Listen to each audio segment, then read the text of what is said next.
Tim Cummings. Tim Cummings has been on the Rogue Machine stage in Need to Know and the New Electric Ballroom. Ladies and gentlemen, Tim Cummings.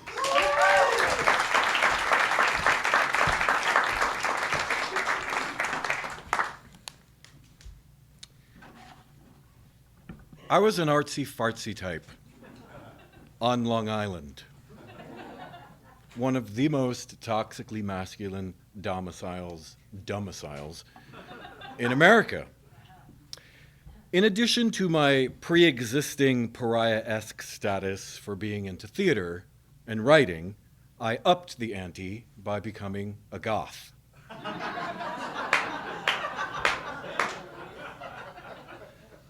I wore all black. I had a shock of bleached platinum hair, black fingernails, black eyeliner, a surfeit of silver chains about my neck and arms. I wore Bauhaus, Christian Death, and Susie and the Banshees t-shirts, and I actually listened to those bands. Goth as a subculture is redolent of death. And unlike the posers, in my case, it was actually true. I had watched my mother decay from cancer and die when she was 55. I was in 10th grade. No one had any clue what I was feeling. The goth thing was like a protection. It was an attempt to convey how it felt to have the single most significant source of love that the universe bestows upon each one of us ripped away. It was black glitter anger. It was a quiet seething with aesthetic properties. Nowadays, the word freak, once hurtled down high school hallways with such vitriol, instead contains evolved nuances. It's progressed from a noun into a verb. When I think about being called a freak, noun, I think about death. And the thing about death is, it's kind of followed me through my whole life. And in one particular instance, caused me to freak, verb. So then my father died on my birthday 10 years ago. We never got along, but he was a provider. He wordlessly helped me through the early starving artist days of New York City. Before he died, I had also lost 2 siblings. So, when I meet up with my remaining siblings in Florida to bury him, I'm not from Florida, but he lives there. I am mired in this kind of existential filial crisis. Both parents dead, 2 siblings dead. I neither want to be parentless at 35 nor face the reality that my family has been halved. I mean, how am I ever going to qualify for life insurance? In Florida, the wicked dynamics of siblings ensue vigorously. Being the youngest, I am deemed the brattiest and the most melodramatic. With no desire to encourage these innuendos, I just keep to myself. One of my older siblings, Glenn, is, for me, the most older brothery of my sibs. He's shy, he's reticent, he's a gentle giant with dreamy sky blue eyes. He's always been there for me during those aforementioned starving artist days. He would drive his big truck into the city and carry furniture, boxes of books, CDs, up and down several flights of stairs in the stifling New York City summer humidity, usually like every 4 months, because the life of the young starving artist is nothing if not perpetually peripatetic. So he was kind of a protector for me, though it was commingled with a kind of resentment. I think he was jealous that I had theater, I had writing, I had this kind of morbid identity. I got all A's in school, I received scholarships to go to NYU. Meanwhile, he was a high school dropout because he had social anxiety disorder. But he was never without 4 or 5 jobs at once. He's one of the hardest working people I've ever known. Now, I'm in Florida without my partner, Paul, so I don't have a grounding presence around me. Instead, my anxiety is at its apex due to the prolix alpha Republican ramblings of my brother-in-law, the bossiness of my 2 eldest siblings, and the dark wash of death's organizational components that hinder your ability to grieve healthily. And most exasperatingly, this emotional tug of war with Glenn. At one point, I say, I need to go out and get some things. What things? Glenn barks. For the funeral, like an electric razor and a belt. Stuff I forgot. Just stuff. Well, I need shoe polish, he says. Get me shoe polish. Take my card, Timmy, my sister yells. Take my credit card. The keys and card are on the kitchen island. Okay. Glenn sighs infuriatingly. Throws his hands up, walks out the door, like it's some horrible insult against him that I get to take the car. I go get to run an errand. My sister offers to pay. Wandering the whitewashed aisles of the Walgreens, agitated by thoughts of all the death in my family, of not having parents anymore, of wondering what this mercurial fucking career has in store for me, right? It's like what it feels like to be an actor in L.A. Oh, pick me! Oh, pick me!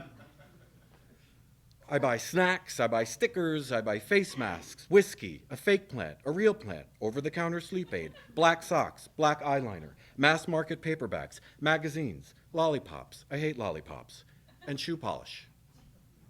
I have 4 big bags of stuff. I bring them into the house. I drop the bags on the island, and I go for a walk so I can revel in the stunning purples and pinks of a Florida sunset. When I return, the bags are all emptied out all over the island, all the stuff splayed. Everyone's sitting around the table while my niece and nephew serve dinner. Where's my shoe polish? Glenn snaps at me. I look at the stuff. I don't see shoe polish. But I bought it. I know that I did. You took the car, you used Liz's card, you bought all this stupid shit for yourself, and you didn't get me shoe polish. What's this? He says, picking up the eyeliner. You gonna wear black eyeliner at Daddy's funeral, Timmy? I might. Don't you dare, my brother-in-law snarls. Now I really might, I say. My jaw shudders. My kneecaps go cold. Glenn, what exactly are you angry about? That I took the car? That Liz offered to pay? That your shoe polish got lost? Like, by the way, I say, sliding the card across the counter, I didn't take her card. I paid for this myself. He violently scooches his chair in. He picks up his fork. He shovels food into his mouth, mumbling incessantly under his breath, like a maniac. I hurry outside. I pop the trunk. I see a bag I forgot to bring in. Aha. Inside the bag, shoe polish. I grab it. I slam the trunk. I walk back inside. I drop the bag onto the island. Is that my shoe polish? Glenn says. It is. Why'd you leave the shoe polish in the car? So I couldn't use it? So you didn't have to give me my shoe polish? Asshole. If you say the words shoe polish one more time, there are going to be 2 funerals that this family has to endure. You fucker. Here! I dump out the contents of the bag. Much to my surprise, because I don't even remember doing this, there are like 11 different shoe polishes in there. And I pick them up, and one by one, I start flinging them at Glenn's face. Shoe polish! Shoe polish! Shoe polish! All I hear is shoe polish, shoe polish. Where's my fucking shoe polish, shoe polish, shoe polish? Well, here's black, and look, I got brown, too. There's this clear kind that's more of a sheen than a polish. Oh, and here's the kind in the little tins. It's all hard and gummy that you have to fucking spit on to make it work. Oh, look, here's red shoe polish, too. Anyone need red? Anybody wearing red shoes to the funeral?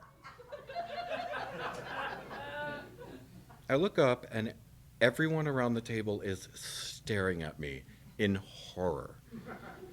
My poor niece and nephew, whom I love so much, are just distraught. I am in full throttle freak mode. Glenn has a cut above his eyebrow, and it's bleeding. Bottles and tins of shoe polish litter the kitchen floor. Nothing's ever the same between me and Glenn. Our relationship sullies after that. I love him so much. I feel so close to him, but we don't speak that much anymore. And I always kind of feel bad for him because I feel like he's lonely, he's the quintessential bachelor. I want more for him. I want him to find somebody. I want him to have kids. I don't want him to work so much. But my freak out because of the death of our father and the entry into the reality that my family has been halved and that we're now orphans took its toll. Glenn died suddenly 2 months ago. He was 49.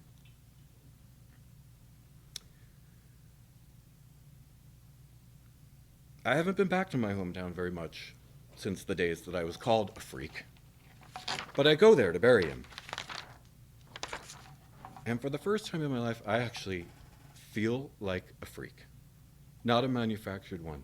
There's no t-shirts, there's no necklaces, there's no eyeliner, there's no armor. I'm a freak.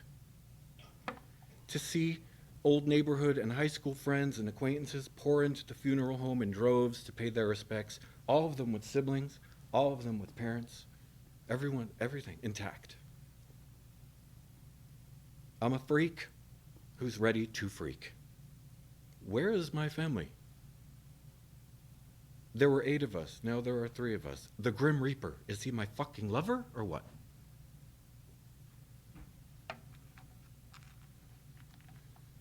There was this little kiosk beside the concierge desk at the hotel back home. It was just a small set of shelves. It had little miniature mouthwashes and toothbrushes and snacks, you know. And I stopped there to grab some gum on my way to the funeral. The bottom shelf had a spread of all these little shoe polishes. And I shook my head. They just looked so small. Thank you.